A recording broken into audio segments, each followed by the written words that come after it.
ఓం శ్రీ కృష్ణ జగద్గురు పరబ్రహ్మణే నమః. ఓం నమో శ్రీ వేదవ్యాసాయ నమః. ఓం మద్గురు శ్రీ పూర్ణానంద స్వామినే నమః. ఓం శుక్లాంబరధరం విష్ణుం శశివర్ణం చతుర్భుజం ప్రసన్నవదనం ధ్యాయేత్ సర్వవిఘ్నోపశాంతయే. ఓం వ్యాసాయ విష్ణురూపాయ వ్యాసరూపాయ విష్ణవే నమో వై బ్రహ్మనిధయే వాసిష్ఠాయ నమో నమః. ఓం నారాయణం నమస్కృత్య నరం చైవ నరోత్తమం దేవీం సరస్వతీం వ్యాసం తతో జయముదీరయేత్. శ్రీ భగవద్గీత మోక్ష సన్యాస యోగము. అయితే భగవానుడు ఏమని చెప్పారు అంటే తన యొక్క తీర్పును తెలియజేస్తూ ఉన్నారు. అయితే భగవంతుని యొక్క నిశ్చయమందు ఎలాగంటే జనులకు ఎందుకు విశ్వాసము అనేటువంటిది ఉండకూడదు. సామాన్యులు ప్రకృతికి మాయకు కూడా లోబడినటువంటి వారు కదా. కాబట్టి వారి యొక్క నిశ్చయముల అందు ఏదైనా ఉంటే లోపాలు ఉండవచ్చు. కానీ ప్రకృతికి అతీతుడై మాయా దోషము లేనటువంటి చైతన్య రూపుడకు పరమాత్మ యొక్క భావాలు అయితే అతి నిర్దుష్టములై ఉంటాయి కదా. అటువంటి మహనీయుడు నా నిశ్చయాన్ని వినండి అని చెప్పినప్పుడు ఇంకా జీవులు ఎన్ని చెవులతో ఎంత ఆసక్తితో దానిని వినాలి ఆ విధంగా ఆలోచించుకోవాలి. కాబట్టి భగవానుడు ఇప్పుడు చెప్పబోయేటువంటి త్యాగము మొదలైనటువంటి వానిని గురించిన ఉదాత్త భావాలను నిశ్చయాలను కూడా కడు జాగరూకతతో విని ఆ తదను రీతిగా అనుష్ఠించి తరించాల్సింది అనే చెబుతూ ఎలాగంటే యజ్ఞము దానము తపస్సు అనే కర్మలు వదిలిపెట్టేటువంటివి కావు, చేయదగినవే అవుతూ ఉన్నవి కదా. ఎలాగంటే ఆ యజ్ఞదాన తపంబులు కూడా బుద్ధిమంతులకు పవిత్రతను చిత్తశుద్ధిని కూడా కలుగజేసేటువంటివే అయ్యున్నవి అని చెబుతూ ఈ యొక్క తపస్సు యజ్ఞము దానము మొదలైన కర్మలను వదలకూడదు, వానిని తప్పకుండా చేసి తీరవలసిందే. పుణ్యకర్మలను వదలకూడదు అని మనకి వదలకూడదు అనేటువంటి మాటలోనే ఆ కర్మలను ఆచరించాలి అనేటువంటి అర్థం కూడా దాని అందే ఇమిడి ఉన్నది కదా. అయినప్పటికీ భగవంతుడు దానితో తృప్తి పడలేదు. ఆ పుణ్యకర్మలను తప్పకుండా చేయాల్సిందే అని మళ్ళీ చెప్పడానికి ఆ విషయాన్ని వారెంతగా నొక్కి చెప్పినట్లయినదో మనందరికీ అర్థమవుతూ ఉన్నది. ఇంకా కూడా అటువంటి పుణ్యకార్యాలను చేయటం ముముక్షువులకి ఎంతటి అవసరమో అది కూడా మనకి స్పష్టపడుతూ ఉన్నది కదా. సామాన్యంగా లోకంలో కొందరు జనులు పుణ్యకార్యాలను చేసినట్లయితే మళ్ళీ జన్మ కలుగుతుంది కాబట్టి వాటిని చేయవద్దు అనే అమాయకులైనటువంటి వారికి దుష్టమైన బోధలు చేస్తూ అటువంటి కార్యాల నుండి కూడా పుణ్యకార్యాల నుండి వారిని ఆపివేస్తూ ఉన్నారు. ఇది చాలా పాపకార్యము, ఘోరము. ఎలాగంటే అలా చేయడం భగవంతుని యొక్క ఆశయానికి విరుద్ధమైనటువంటిది. భగవానుడు గీతలో పలుచోట్ల కూడా పుణ్యకార్యాలను తపోదానాది కర్మలను మిక్కుటంగా ప్రోత్సాహం చేస్తూ వచ్చారు కూడా. కాబట్టి వాటిని తప్పకుండా చేయాలి అనే కదా హెచ్చరించారు. వానిని వదలరాదు అని కూడా శాసించారు కదా. ఈ ప్రకారంగా సాక్షాత్తు భగవానుడే పలుకుతూ ఉండగా ఇంకా మానవ మాతృల యొక్క సత్యదూరమైన మాటల ఎందుకు విశ్వాసం ఉంచాలి, దానిని నమ్మి ఎందుకు అధపతనాన్ని పొందాలి. అంటే యజ్ఞము తపస్సు దానము మొదలైనటువంటి పుణ్యకార్యాలను కోరిక లేకుండా కనుక ఆచరించినట్లయితే జనులకు చిత్తశుద్ధి కలుగుతుంది కదా. చిత్తశుద్ధి వలన ఆత్మజ్ఞానం ఉదయిస్తుంది. ఆత్మజ్ఞానమే కదా మోక్షాన్ని లభింపజేస్తుంది. ఈ ప్రకారంగా యజ్ఞాది కర్మలు మోక్షహేతువులే అగుచూ ఉన్నవి కాబట్టి ఈ విఘ్నులైనటువంటి వారు వాటిని ఎప్పటికీ కూడా వదలకూడదు. అయితే ఆ యజ్ఞాది కర్మలు పరమ పవిత్రములైనవి అని కదా స్పష్టమైనది. అవి గనక ఒకవేళ చేయరానివి అయినట్లయితే, అపవిత్రాలే అయినట్లయితే, దోషాలనే ఉత్పన్నము చేసేవి అయినట్లయితే భగవానుడు వాటిని గురించి మరి ఇంతగా చెప్పరు కదా. తెలివి కలిగిన వారికి, బుద్ధిమంతులకి అంటే ఫలాన్ని కోరకుండా చేసేటువంటి వారికి అని అర్థమే కదా. ఫలాన్ని కోరి చేసేవారు మరి బుద్ధి వికాసం లేని వారే కాబట్టి వారు మనీషులు కానే కారు. ఇక్కడ యజ్ఞము అంటే జ్ఞాన యజ్ఞమని మనకి అనేక విషయాలను గురించి ఎప్పటి నుండో చెప్పుకొని వస్తూ ఉన్నారు. కాబట్టి ఈ యజ్ఞము, తపస్సు, దానము మొదలైనటువంటి కర్మలను తప్పనిసరిగా చేస్తూ ఉండాలి. అవి జనులను పవిత్రవంతులుగా చేస్తుంది, వారికి చిత్తశుద్ధిని కూడా కలగజేస్తుంది. అయితే ఫలాభిలాషారహితంగా కోరిక లేకుండా చేసినప్పుడు మాత్రమే అటువంటి ఫలితాన్ని, చిత్తశుద్ధిని కలగజేస్తుంది అని చెబుతూ, అంతేకాదు ఎలాగంటే ఈ యజ్ఞము, దానము, తపస్సు, కర్మ మొదలైనవన్నీ కూడా ఆసక్తిని, ఫలాలను విడిచే చేయాలి అని కదా నిశ్చితమైనటువంటి నా యొక్క ఉత్తమ అభిప్రాయము అని చెబుతూ, ఏ ప్రకారంగా ఆచరించాలో యజ్ఞదాన తపస్సులను తప్పకుండా చేయవలసినది అని చెబుతూ ఆ పద్ధతిని గురించి తెలియజేస్తూ ఆయా కర్మలకు అసంగముగా ఫలాపేక్షణ వదిలి చేయాలి అనే చెప్పారు. సంగముతో అంటే నేనే కర్తను అనే అభిమానంతో చేయడం వలన, ఫలితాలను కోరడం వలన కర్మ యొక్క పవిత్రత అనేది తగ్గిపోతుంది అని కదా తెలియజేయబడింది. కర్మలో దోషం లేదు, కానీ దానిని సంగముతో, కోరికతో, కర్తృత్వ అభిమానముతో చేయడం చేతనే ఆ కర్మకు దోషం ఏర్పడుతుంది. కాబట్టి ముముక్షువులు ఎలా అంటే అసంగముగా, ఫలాపేక్ష లేకుండా ఆ తపస్సుని, దానాన్ని, యజ్ఞాన్ని మొదలైనటువంటి పుణ్యకార్యాలు ఏవైనా కోరిక లేకుండా, కర్తృత్వం లేకుండా ఆచరించాలి. తను ఈ అభిప్రాయాన్ని గురించి ఇది నిశ్చయింపబడింది, ఇది శ్రేష్టమైనది అని చెబుతూ, అంటే భగవానుడు ఈ విధంగా తెలియజేసినందువలన దాని యొక్క మహత్తరమైనటువంటి శక్తి వెల్లడి అవుతుంది. ఇది సాక్షాత్తు కూడా భగవంతుడే బాగా నిశ్చయించి చెప్పినటువంటి అర్థము కాబట్టి అతి నిర్దిష్టమై ఉండడము చేత విఘ్నులెల్లరైనా సరే దానిని అనుసరించవలసిందే కదా అని చెబుతూ, యజ్ఞదాన తపకార్యాలు సంగరహితంగా ఆచరించాలి. నేను కర్తను అనేటువంటి అభిమానం లేకుండా, ఆ ఫలము పట్ల ఎటువంటి కోరిక లేకుండా నిష్కామంగా ఆచరించాలి అని చెబుతూ, సాక్షాత్తు కూడా భగవానుని చేత బాగా నిశ్చయించబడింది కాబట్టి, మరి కూడా సర్వశ్రేష్టమైనది కాబట్టి ఇది సాక్షాత్తు భగవానుని యొక్క అభిప్రాయమే అని చెబుతూ, సాత్వికమైన, రాజసికమైన, తామసికమైనటువంటి త్యాగాలు, 3 రకాల త్యాగాలు, ఆ మూడింటిని కూడా చెప్పదలంచి మొట్టమొదట తామస త్యాగాన్ని గురించే తెలియజేస్తూ ఉన్నారు. నియతస్యతు సన్యాసః కర్మణో నోపపద్యతే మోహాత్తస్య పరిత్యాగాస్తామసః పరికీర్తితః. వేదాలు శాస్త్రాదుల చేత, వేదాల నుండి పుట్టినవే శాస్త్రాలు, ఈ వేద శాస్త్రాదుల చేత విధింపబడినటువంటి కర్మము యొక్క పరిత్యాగము యుక్తమైనదా కాదా అంటే యుక్తమైనది కాదు. అంటే ఇది ఇప్పుడు చేయబడేటువంటి కర్మ వేదాల ద్వారా తెలియజేయబడినది, సత్శాస్త్రాల ద్వారా తెలియజేయబడినది. ఆ తెలియజేయబడిన ఈ కర్మను చేయదగియే ఉన్నది అని వేదమే తెలియజేసేటువంటి కర్మను వదిలివేయటం అనేటువంటిది సరి అయినదా అంటే కాదు కదా. దానిని వదలకూడదు. అంటే అజ్ఞానము చేత అటువంటి కర్మను గనక ఎవడైనా విడిచిపెట్టినట్లయితే వాస్తవానికి అది తామస త్యాగమే అవుతూ ఉన్నది అని చెప్పబడుతూ ఉన్నది.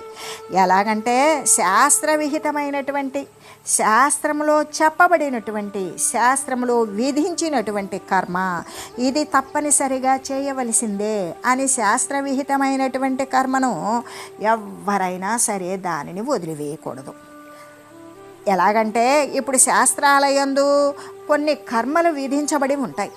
ఆ విధించబడేటువంటి కర్మలన్నీ కూడా జీవుని యొక్క నైతికమైన ఆధ్యాత్మికమైన సమున్నతికి దోహదాన్ని కలుగజేసేవే అయి ఉండడం చేత వాటిని ఎప్పటికీ కూడా ఎవ్వరూ వదిలిపెట్టకూడదు.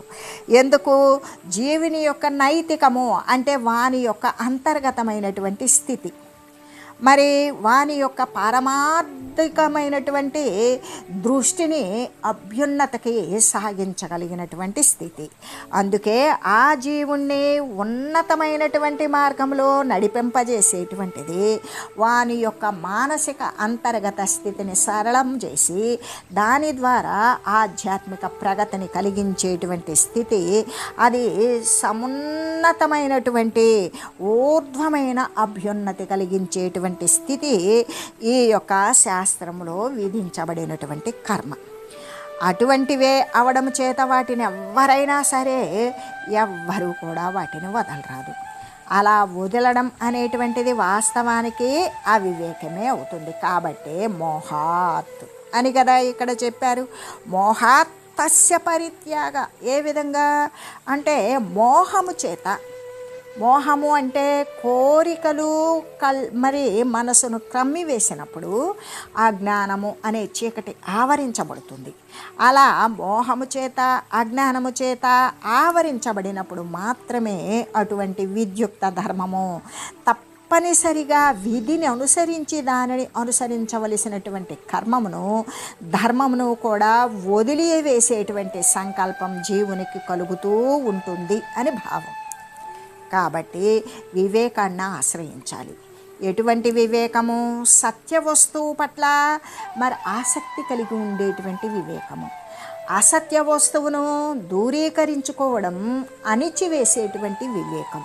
అది కలిగి ఉన్నటువంటి వాడు శాస్త్ర నియత కర్మలను ఎప్పటికీ వదిలిపెట్టడు. శాస్త్రంలో నియమించినటువంటి కర్మలు ఏవైతే ఉన్నవో వానిని వదిలిపెట్టకుండా వాటిని క్రమానుగతంగా ఆచరిస్తూ ఉండడమే కదా శ్రేయస్కరమైనటువంటి హితకరమైనటువంటి విషయము. అంటే సోమరితనంచే కానీ అజ్ఞానము చేత కానీ అటువంటిదే అయిన మరి ఏ ఇతర కారణము చేతైనా సరే వానిని కనుక వదిలినట్లయితే అది వాస్తవానికి కూడా అది ఏమై ఉంటుంది అంటే తామసమైనటువంటి త్యాగమే అవుతుంది అనే చెబుతూ, ఎందుకు అంటే అశాశ్వతమైనటువంటి పదార్థాలను వాడు అనుసరించినప్పుడు, అవి సత్యమని భావించినప్పుడు, పరమాత్మతత్వం యొక్క వివేకం లేనప్పుడు, సత్య వస్తువుని వాడు తెలివి మాత్రంగానైనా సరే తెలుసుకోలేనప్పుడు వాడు ఏం చేస్తాడు అంటే ఆ శాశ్వత పదార్థాల కోసం జీవితాన్ని ధారబోయకుండా ఈ యొక్క పారమార్థిక తత్వాన్ని అనుసరించి వివేకాన్ని ఆశ్రయించుకొని వాడు అటువంటి విషయంలోనే ఉండాలి. అంతేకాని ఇక ఈ తామస త్యాగం అనేటువంటిది ఎవ్వరికీ కూడా అది మంచి విషయం, హితకారి అయ్యేటువంటిది కానే కాదు కదా. ఎవరికైతే నిజమైనటువంటి సత్య వస్తువునందు కనువిప్పు కలుగుతుందో, మరి ఆ వివేకాన్ని ఆశ్రయించినటువంటి వాడికి కనువిప్పు కలుగుతుందో అటువంటి వాడు శాస్త్రనీత కర్మలను ఏమాత్రం కూడా పరిత్యజించడు. వాటిని అనుసరించి ఆచరించడానికే ప్రయత్నిస్తూ ఉంటాడు. ఎప్పటికీ కూడా తామస త్యాగము అనేటువంటిది చేయడు అనే విషయాన్ని గురించి మనం ఇప్పుడు ఒక చిన్న ఉదాహరణ తెలియజేసుకుందాం. ఇది దాదాపు 100 సంవత్సరాల క్రితం మాట అన్నమాట. అదే ఇది గుజరాత్ ప్రాంతంలో ఒక విద్యార్థి ఉన్నాడు. వాడు యూనివర్సిటీ యందు పట్టభద్రుడై ఉన్నాడు. ఉన్నతమైన విద్య కోసం వాడు విదేశాలకు వెళ్ళాడు. అతడు చాలా చురుకైన విద్యార్థి. ప్రతి తరగతి యందు కూడా మరి తన తక్కిన విద్యార్థులందరికంటే ఎక్కువ మార్కులు సంపాదిస్తూ ఉన్నాడు. అందువలన గవర్నమెంట్ వారు బాగా చదివే విద్యార్థులకి ఉచిత వేతనం అంటే స్కాలర్షిప్ అనేటువంటిది ఇస్తారు కదా. ఆ యొక్క స్కాలర్షిప్ చేత చక్కగా చదువుతూ ICS ఎగ్జాము అనే పెద్ద పరీక్షను రాయడం కోసం లండన్ పట్టణానికి కూడా అతన్ని పంపించారు. అతని పేరే త్రివేది. అయితే గుజరాత్ ప్రాంతంలో త్రివేది గారి పేర్లు, చతుర్వేది అనేటువంటి పేర్లు తరచుగా పెట్టుకుంటూ ఉంటారనమాట. అయితే ఆ త్రివేది అనేటువంటి విద్యార్థి ఉన్నతమైన పరీక్ష కోసం చక్కగా చదివి పరీక్ష రాసి ఆ లండన్ పట్టణం అందే ఆ యొక్క పరిసరాల యందే చూడవలసినటువంటి విశేషమైన స్థలాలు అన్నింటినీ చూసి తిరిగి భారతదేశానికి తిరిగి రావడం కోసం సంసిద్ధుడవుతూ ఉన్నాడు. ఆ కాలంలో లండన్ పట్టణంలో ఒక మహావిద్వాంసుడు, ప్రజ్ఞాశాలి, అద్భుతశీల సంపన్నుడు, తపస్వి అయిన ఒక మహానుభావుడు నివసిస్తూ ఉన్నాడు. అతని పేరే మాక్స్ ముల్లర్. మనందరికీ కూడా చరిత్ర ద్వారా తెలిసినటువంటి విషయమే. అతని యొక్క పవిత్రతను చూసి అంటే మాక్స్ ముల్లర్ అనేటువంటి ఆయనని ఎలా పిలుస్తారంటే మోక్షముల్లరు అని కూడా కొందరు పిలుస్తూ ఉంటారు. వివేకానంద స్వామి ఆయన యొక్క గుణగణాలను విని నేరుగా వారిని సందర్శించారు కూడా. వారి యొక్క ఔన్నత్యానికి, వారి యొక్క తాపసికమైనటువంటి తపశ్శక్తికి కూడా ఆశ్చర్య పొంది ఉన్నారు. అయితే మాక్స్ ముల్లర్ వేదాలు అన్నింటినీ కూడా ఏం చేశాడు అంటే ఈ ఋగ్వేద, యజుర్వేద, సామవేద, అధర్వణ వేదాలు అన్నింటినీ ఇంగ్లీష్ భాషలోకి అనువాదం చేశాడు. ఈ పైన తెలిపినటువంటి త్రివేది అనేటువంటి విద్యార్థి తన విద్యను, వ్యాసంగాన్ని కూడా పూర్తి చేసుకుని భారతదేశానికి తిరిగి రావాలి అనుకున్నటువంటి సమయంలో ఆ యొక్క త్రివేది మిత్రుడు ఒకడు మాక్స్ ముల్లర్ యొక్క ఖ్యాతిని గురించి అతనికి వివరించి చెప్పాడు. వారిని తప్పకుండా దర్శించి వెళ్ళడం శ్రేయస్కరమని సలహా కూడా ఇచ్చాడు. అలాగే ఆ విద్యార్థి ఆ త్రివేది ఏం చేశాడంటే మాక్స్ ముల్లర్ గారిని దర్శించడం కోసం వారి యొక్క గృహానికి వెళ్ళాడు. అలా వెళ్ళి ఇల్లు చేరగానే తన పేరు ఒక చీటీపై వ్రాసి దర్శనానికి అనుమతించవలసిందిగా కోరి దానిని ఆ మాక్స్ ముల్లర్ గారి గేటు వద్ద ఉన్నటువంటి సేవకునికి ఇచ్చి లోనికి పంపించాడు. అదే సమయంలో మాక్స్ ముల్లరు ఇంటి లోపల తన గదిలో కూర్చున్నాడు. యజుర్వేదాన్ని తన ఇంగ్లీష్లోకి అనువాదం చేసుకుంటూ ఉన్నారు. అప్పుడు ఒక కఠినమైనటువంటి సంస్కృత పదం వారికి సందర్భపడింది. అర్థం కావడం లేదు. దానిని సరి అయిన ఇంగ్లీష్ పదమేదో అనే దీర్ఘంగా విచారణ చేస్తూ ఉన్నారు. ఎంత విచారించినా కూడా ఆయనకి ఆ సంస్కృత పదం యొక్క అర్థం కానీ దానికి సరిపోయినటువంటి అంటే ఆ యజుర్వేదాన్ని ఇంగ్లీష్లోకి అనువాదం ట్రాన్స్లేట్ చేస్తూ ఉన్నారు కదా, ఆ ఇంగ్లీష్ పదం కానీ స్ఫురణకు రాకపోయింది ఆయనకు. ఆ సంస్కృత పదాన్ని ఇంగ్లీష్లోకి ఎలా ట్రాన్స్లేట్ చేయాలి అనే విషయం ఆయనకు గుర్తు రావడం లేదు. ఆ సమయంలో అతడు తన మనస్సులో ఇలా భావించుకున్నాడు, భారతదేశము అనేది వేదాలకు పుట్టినిల్లు కదా, అక్కడ వేదశాస్త్రాలను క్షుణ్ణంగా తెలిసినటువంటి విద్వాంసులు ఎంతోమంది ఉండి ఉంటారు. వేదాలలోని ప్రతి పదానికి కూడా అర్థాన్ని వారు వివరించి చెప్పగలుగుతారు. అయితే వారి యొక్క సహాయం ఇప్పుడు నాకు ఎలా లభిస్తుంది? దాదాపు 4000 మైళ్ళ దూరంలో ఉన్న భారతదేశ వాసులలో నాకు ఇప్పుడు సంబంధం ఎట్లు కలుగుతుంది? వేదాన్ని అధ్యయనం చేసిన కుశలుడకు పండితుడు ఎవడైనా సరే భారతదేశం నుండి ఇక్కడికి గనక వచ్చినట్లయితే ఈ సమయంలో నాకు ఎంత మేలు కలుగుతుంది? నా అనువాదము ఏ ఆటంకం లేకుండా నిరాటంకంగా సాగిపోతుంది కదా. కానీ ఇదంతా కూడా నా ఊహా ప్రపంచం. ఎక్కడ భారతదేశం, ఎక్కడ లండన్ పట్టణం అనుకుంటున్నాడు మాక్స్ ముల్లరు. ఆ ప్రకారంగా ఆ ఋషివర్యుడైనటువంటి ఆ మాక్స్ ముల్లరు తలపోస్తూ ఉండగా ఇంతలో సేవకుడు వచ్చాడు. ఒక చీటీ తెచ్చి వారికి ఇచ్చాడు. ఆ చీటీలో ఏమున్నది అంటే Trivedi from India has come for interview అని ఉంది. భారతదేశం నుండి త్రివేది అనేవారు శ్రీవారి దర్శనం కోసం వచ్చి ఉన్నారు అనే వాక్యాలను చదివాడు మాక్స్ ముల్లరు. ఆ మాక్స్ ముల్లర్ గారికి పరమానందం కలిగింది. వడలంతా గగురుపాటు చెందింది. ఓహో, త్రివేది అంటే 3 వేదాలను చదివిన వారెవరో ఇక్కడికి వచ్చారు. ఒక వేదమే కాదు, 3 వేదాలు. నా అదృష్టం పండింది పో. చక్కని ఘనపాటి భారతదేశం నుండి ఇక్కడికి వచ్చి ఉన్నాడు. అతని వలన నా సంశయం పూర్తి స్థాయిలో తీరిపోతుంది అని తలంచాడు. వెంటనే వారిని లోనికి తీసుకొని రావలసిందిగా సేవకునికి ఆజ్ఞ చేశాడు. సరే, త్రివేదిలోనికి రాగానే వారికి సముచితమైనటువంటి ఆసనం ఇచ్చి గౌరవించాడు. అప్పుడు వారిద్దరికీ కూడా ఇలా మాటలు జరిగినాయి. మార్క్స్ ముల్లర్ అంటున్నారు, మీరెవరు అని. త్రివేది అంటున్నాడు, నేను భారతదేశం నుండి ఐసిఎస్ పరీక్ష కోసం చదవడానికి లండన్ వచ్చిన విద్యార్థిని అని చెప్పాడు. సరే, మీరు నా వద్దకు ఎందుకు వచ్చారు, వచ్చిన పని ఏంటి అని మార్క్స్ ముల్లర్ గారు అడిగారు. త్రివేది అంటున్నాడు, మా పరీక్షలు పూర్తి అయిపోయినవి, తిరిగి నేను భారతదేశానికి వెళ్ళబోతూ ఉన్నాను. తమ యొక్క కీర్తిని విని తాము భారతావనికి పరమ ఆప్తులని తెలుసుకున్నాను. తమ దర్శనం చేసుకొని వెళ్ళడం కోసమే వచ్చాను అన్నాడు. అప్పుడు మార్క్స్ ముల్లర్ అంటున్నాడు, ఇప్పుడు స్వదేశానికి పోయి మీరేం చేస్తారు? త్రివేది అంటున్నాడు, నేను చదివిన పరీక్ష చాలా పెద్దది, ఐసిఎస్. అందులో ఉత్తీర్ణుడనే అవుతాను. అలా కాగానే ప్రభుత్వం వారే నాకు ఒక పెద్ద ఉద్యోగాన్ని కల్పిస్తారు. సరే, ఆ ఉద్యోగం వచ్చినాక మీరేం చేస్తారు అని అడిగారు. త్రివేది అంటున్నాడు, నా విధులను నేను సక్రమంగా నిర్వహిస్తూ ప్రభుత్వం వారు ఇచ్చే నెలకు ఎంత అంటే నా జీతంతో పాటు నా జీవితాన్ని నేను హాయిగా గడుపుతాను అని చెప్పాడు. సరే, తర్వాత ఏం చేస్తారు అన్నాడు. నేను వివాహం చేసుకుంటాను అన్నాడు. తర్వాత చెప్పవలసిన పని ఏముంది? 1, 2, 3 ఇంటి నిండా సైన్యం.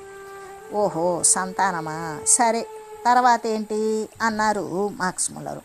పిల్లలు, నేను, నా సంసారము, నా ఆనందము, జీవితాన్ని హాయిగా ఎల్లబుచ్చేస్తాను అన్నాడు.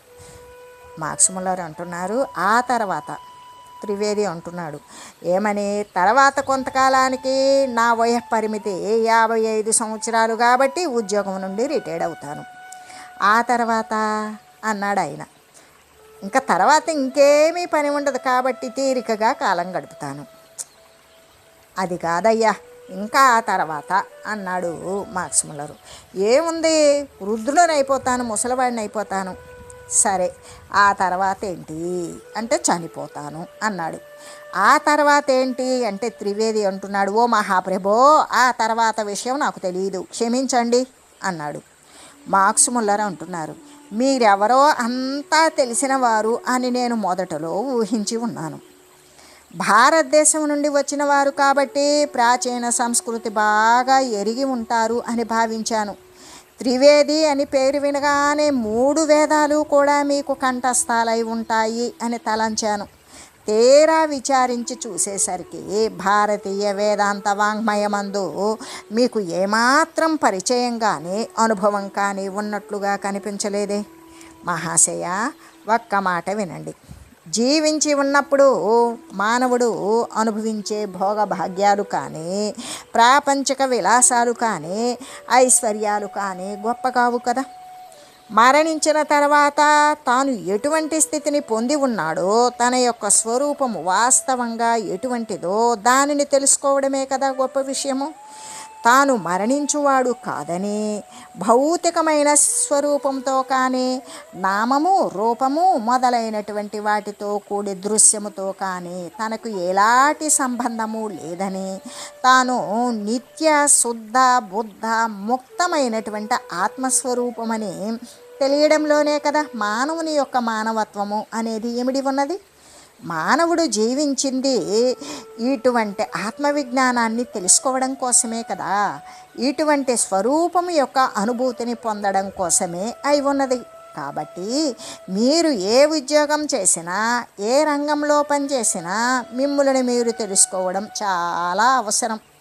తాను నాశరహితమైన ఆత్మ అని ఏ క్షణంలో మానవుడు తెలుసుకుంటాడో ఆ క్షణంలోనే తన జన్మ సార్థకమైనది అని తలంచుతాడు కదా.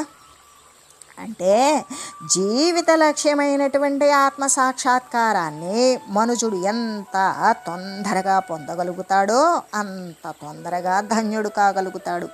కాబట్టి మీ లౌకిక జీవనముతో పాటు పారమార్థిక విజ్ఞానాన్ని కూడా అభివృద్ధి పరుచుకోండి. మీ పూర్వీకులు అయినటువంటి మహర్షుల యొక్క పవిత్ర రక్తం మీలో కూడా ప్రవహిస్తుంది కదా. ఈ సత్యాన్ని మీరు ఏనాటికి కూడా మరవకండి.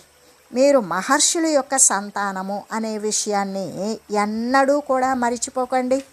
మార్క్స్ ముల్లర్ యొక్క ఆ గంభీరమైన విజ్ఞానముతో నిండిపోయినటువంటి మాటలను వినగానే భారత విద్యార్థి యొక్క హృదయం నందు ఆధ్యాత్మిక స్పందనలు మెరుపులాగా ఒక్క పర్యాయము మొత్తం కూడా పుట్టుకొచ్చినాయి.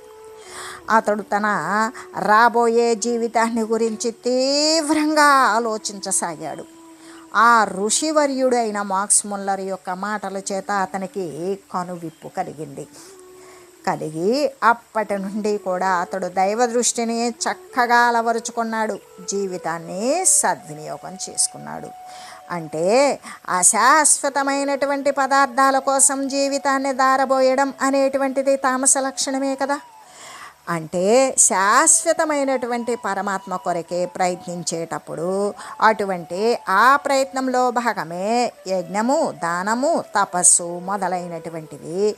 చిత్తాన్ని శుద్ధి చేసేటువంటివి. శుద్ధపడిన చిత్తము ద్వారా జ్ఞానము ఉద్భవించి ఆ యొక్క ఉద్భవించినటువంటి జ్ఞానము ద్వారా కూడా మోక్షతత్వాన్ని పొందగలిగేటువంటి పుణ్యవంతమైనటువంటి కార్యాలను ఎప్పటికీ కూడా వదలకూడదు కదా. అలా వదిలినట్లయితే అది తామసికమైనటువంటి త్యాగమే అవుతుంది అని తెలియజేస్తూ ఓం మంగళం పావన గీతా మాతా జయ మంగళం భక్తజనావని బంధ విమోచని భవభయహారిణి భవ్యదాయిని మంగళం. ఓం మంగళం శ్రీ కురుక్షేత్ర రణక్షోణి విహారిణే పార్థసారథి రూపాయ గీతాచార్యాయ మంగళం. ఓం మంగళం మహత్.